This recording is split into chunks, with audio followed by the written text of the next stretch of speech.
দুই হাত দিয়ে ধরবে একটা সিগারেট, আর বাম হাত দিয়ে ধরবে চা।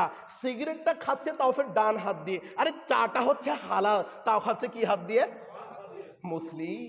আফসোস গো, অনেক মুসলিমকে দেখি আমি চার স্টলে বসে ডান হাত দিয়ে। আরে হারাম, ধূমপান জায়েজ না হারাম?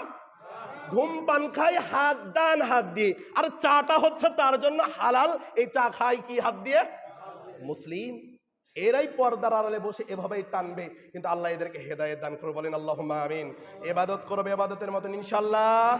সামনে রমাদান মাস আসতেছে, রোজা করতে পারেন অথবা না পারেন, সুস্থ থাকেন অথবা না থাকেন, জীবিত থাকেন অথবা না থাকেন, নিয়ত করেন সওয়াব লিখে দিবেন তিনি কে?